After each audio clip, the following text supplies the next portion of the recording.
Assalamualaikum warahmatullahi wabarakatuh. Perkenalkan, saya Wela Septiani, NIM 18230067. Pada kesempatan kali ini, saya akan membahas konsekuensi wajib laporan keberlanjutan perusahaan. Jumlah perusahaan yang telah mengembangkan proses data kelola untuk mengukur, menganalisis, mendorong, dan mengkomunikasikan upaya keberlanjutan telah meningkat secara dramatis dalam beberapa tahun terakhir. Selama tahun 1960-an sampai 1970-an, baik di Amerika Serikat maupun di Eropa, apa yang sekarang dapat diidentifikasi sebagai bentuk dari sukarela pelaporan keberlanjutan didorong oleh kesadaran baru dari tanggung jawab terhadap masyarakat dan lingkungan, yang masih belum terpenuhi oleh lembaga pemerintah dan beberapa secara langsung disebabkan oleh organisasi bisnis.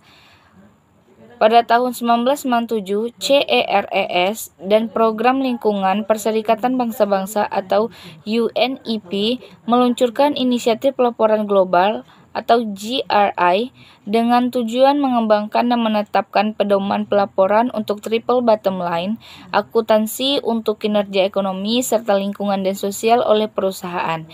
Utama tujuannya adalah untuk secara bertahap menetapkan pelaporan keberlanjutan yang setara dengan pelaporan keuangan dalam hal ketelitian, kredibilitas, dan komparabilitas. Pada tahun 90-an, meningkatnya tekanan tuntutan dan harapan pada perusahaan untuk lebih transparansi dan akuntabilitas menyebabkan pertumbuhan dan signifikan dalam penerbitan laporan keberlanjutan perusahaan secara sukarela. Bisa dibilang salah satu tujuan utama regulasi pengungkapan adalah untuk meningkatkan ketersediaan informasi dan untuk berpotensi mempengaruhi praktik organisasi. Dalam pengaturan keberlanjutan, jenis spesifik dari informasi yang menjadi fokus peraturan tersebut datang dalam bentuk data elasti. Perusahaan mungkin meningkatkan pengungkapan sebagai tangkapan terhadap peraturan atau ketakutan akan ditemukan untuk mematuhi atau karena mungkin merasa manfaat yang dihasilkan melalui kepatuhan. Data dan sampel dapat disimpulkan tentang praktik pelaporan LST dari Bloomberg. Bloomberg adalah dengan margin besar yang paling penyediaan data yang banyak digunakan untuk pasar saham, keuangan, dan data perusahaan lainnya. Data ini berasal dari isian yang bersumber dari perusahaan termasuk laporan keberlanjutan atau CSR, laporan tahunan, situs web perusahaan, dan survei Bloomberg eksklusif yang meminta informasi langsung dari perusahaan. Berbeda dengan lainnya, LST juga mencatat bahwa jika beberapa perusahaan menetapkan beberapa perubahan internal sebagai tanggapan terhadap peraturan terapi tidak meningkatkan pengungkapan, maka hasil ini mungkin bias.